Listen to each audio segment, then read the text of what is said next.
નમસ્કાર મિત્રો, ફરીથી સ્વાગત છે તમારું અમારી ચેનલમાં। મિત્રો, કઈ 4 આદતો મનુષ્યમાં હંમેશા રહેવી જોઈએ જેનાથી તેમના ઘરમાં ક્યારેય ગરીબી કે આફત ના આવે। મિત્રો, આજે હું તમારા માટે ખૂબ જ મહત્વપૂર્ણ જાણકારી લઈને આવ્યો છું। જો તમે આ કથાને ધ્યાનથી સાંભળી અને સમજી લેશો તો હું વિશ્વાસ અપાવું છું કે તમારા જીવનમાં ક્યારેય ગરીબી કે આફત આવશે નહીં। તો ચાલો મિત્રો, આપણે એ જાણવાની કોશિશ કરીએ કે એવી કઈ 4 આદતો છે જે દરેક મનુષ્યમાં હંમેશા રહેવી જોઈએ। આ જાણવા માટે હું તમને એક કહાની સંભળાવું છું, તે ધ્યાનથી સાંભળજો। મિત્રો, એક ગામમાં એક ગરીબ વૃદ્ધ ખેડૂત રહેતો હતો। તેને એક સુંદર દીકરી હતી, તેનું નામ રૂપા હતું। ખેડૂતની દીકરી ખૂબ જ સુંદર અને સમજદાર હતી। ધીરે ધીરે દીકરી જ્યારે વિવાહ યોગ્ય થઈ ત્યારે ખેડૂતને તેના વિવાહની ચિંતા થવા લાગી। ખેડૂત તેની દીકરી માટે એક યોગ્ય અને સંસ્કારી વર શોધવા લાગ્યો। ઘણા છોકરાઓ જોયા, પણ દીકરીને કોઈ છોકરો પસંદ ના આવ્યો। કોઈ શરીરથી સુંદર હોય તો કોઈ ગુણોથી હીન નીકળતો, કોઈ ગુણવાન હોય તો શરીરથી દુર્બલ।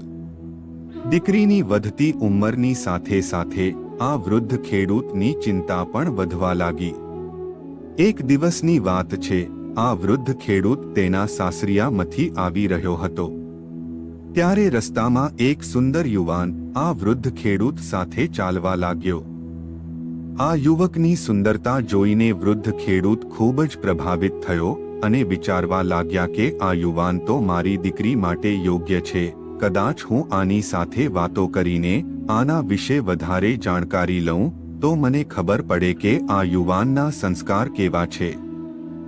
આવું વિચારીને આ વૃદ્ધ ખેડૂત પેલા યુવક સાથે વાતો કરવા લાગ્યો। વાતચીત કરવાથી આ ખેડૂતને પેલો યુવક સંસ્કારી હોય એવું લાગ્યું। એટલે વૃદ્ધ ખેડૂતે મનમાં નક્કી કર્યું કે હું મારી દીકરી રૂપાના લગ્ન આ યુવક સાથે જ કરીશ।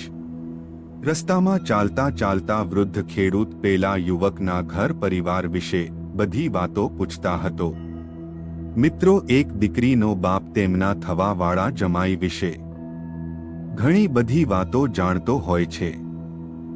તેમનું કુળ ખાનદાન શું છે, તેમનું ગોત્ર શું છે, તેનો વ્યવહાર કેવો છે, એની યોગ્યતા કેવી છે, છોકરો મહેનતુ છે કે નહીં, તેનામાં કોઈ એવો અવગુણ તો નથી જે મારી દીકરીના જીવનમાં દુઃખોનું કારણ બની જાય।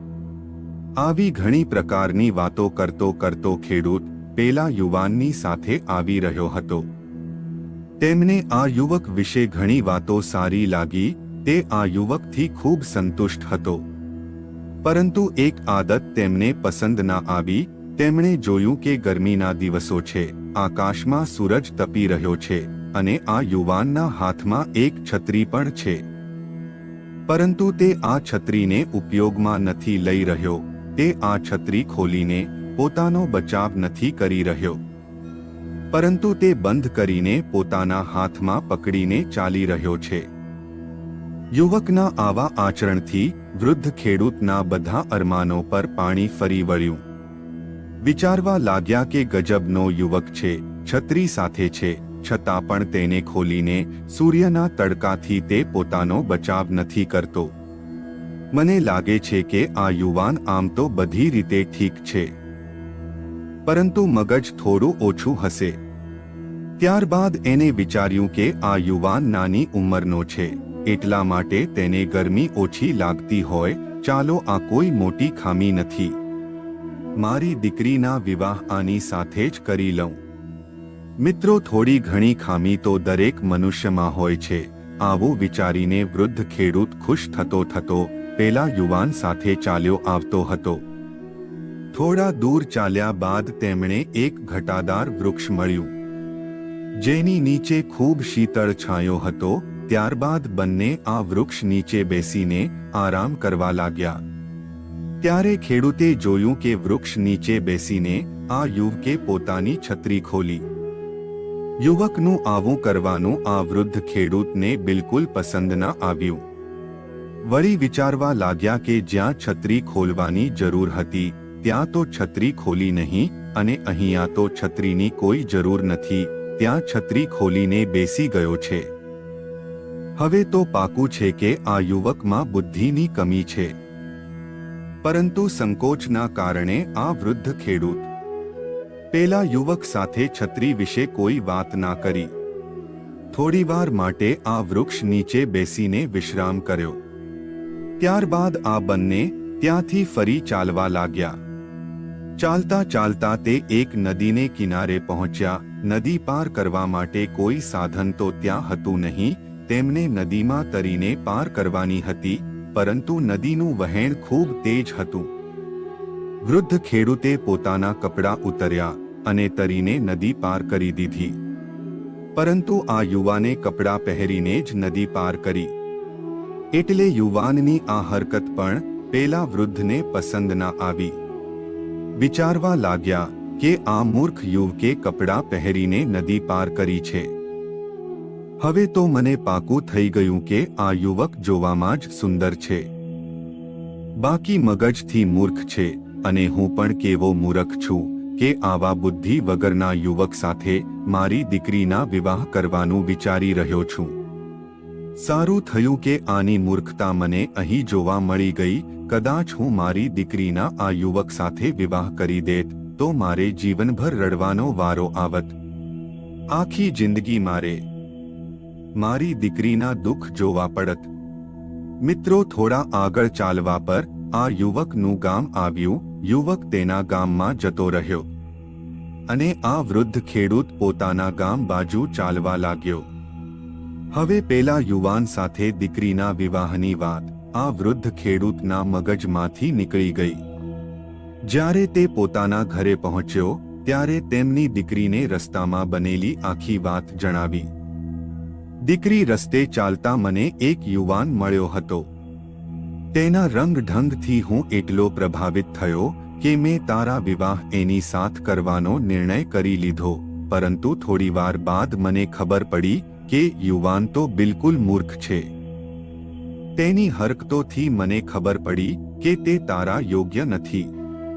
ત્યારે દીકરીએ પૂછ્યું કે એવું શું જાણવા મળ્યું તમને એ યુવકમાં કે તમે તમારો નિર્ણય બદલી લીધો? ત્યારે વૃદ્ધ ખેડૂત બોલ્યો, દીકરી, પહેલું તો મૂર્ખતાવાળું કામ તેણે એ કર્યું કે તેની પાસે છત્રી હતી, પરંતુ આટલા આકરા તાપમાં પણ તેણે છત્રી ના ખોલી. તે છત્રી બંધ રાખીને હાથમાં લઈને જઈ રહ્યો હતો. ત્યારબાદ આગળ ચાલતા અમને એક શીતળ છાયાવાળું વૃક્ષ મળ્યું. અમે બંને તે વૃક્ષ નીચે બેસીને વિશ્રામ કરવા લાગ્યા. ત્યાં તેને મૂર્ખતા એ કરી કે તે તડકામાં તો છત્રી બંધ કરીને ચાલતો હતો, પરંતુ છાયામાં તેને છત્રી ખોલી દીધી. ત્યારબાદ જ્યારે અમે બંને નદી કિનારે આવ્યા ત્યારે મેં કપડાં ઉતારીને મારા હાથમાં પકડી લીધા અને તરીને નદી પાર કરી લીધી. પરંતુ તે યુવક કપડાં પહેરીને નદીમાં કૂદી પડ્યો. ત્યારે મને પૂરી રીતે સમજાયું કે આ યુવક મગજથી મૂર્ખ છે અને મેં મારો નિર્ણય બદલી દીધો. દીકરી હસતી હસતી બોલી, પિતાજી, જે યુવાનને તમે પાગલ સમજી રહ્યા છો એ પાગલ ન હતો, પરંતુ ખૂબ બુદ્ધિમાન હતો. વૃદ્ધ ખેડૂત બોલ્યો, આટલા વિશ્વાસ સાથે તું કેવી રીતે કહી શકે? તેની હરકતોથી તો એવું જ લાગી રહ્યું હતું કે તે મૂર્ખ છે. ત્યારે આ દીકરીએ કહ્યું કે પિતાજી, તે યુવકે જે કંઈ કર્યું તે ખૂબ સમજદારીથી અને બુદ્ધિમાની પૂર્વક કર્યું છે. જ્યારે તે યુવાન આકરા તડકામાં પણ છત્રી બંધ કરીને ચાલી રહ્યો હતો, તેમાં તેની એ સમજદારી હતી કે એની પાસે જે છત્રી હતી તે જરૂર કાળા રંગની હશે. કાળો કલર સૂર્યના કિરણોને પોતાની અંદર શોષીને વધારે ગરમી ઉત્પન્ન કરે છે. અન્ય કાપડના સામે કાળો રંગ વધારે ગરમી ઉત્પન્ન કરે છે. ઉપરથી તડકો હતો એટલા માટે તેમણે છત્રી નહોતી ખોલી કે જેનાથી ગરમી વધારે લાગશે. તે છત્રી બંધ રાખીને ચાલી રહ્યો હતો, એ જ એની સમજદારી હતી. બીજી વાત, જ્યારે તે વૃક્ષ નીચે બેઠો ત્યારે છત્રી ખોલીને એટલા માટે બેઠો હશે કે ઘટાદાર વૃક્ષની છાયામાં ખૂબ શીતળ હોય છે.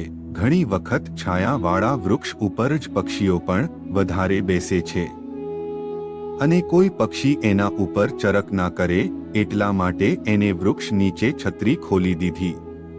આ જગ્યાએ પણ તેની સમજદારી પ્રગટ થાય છે.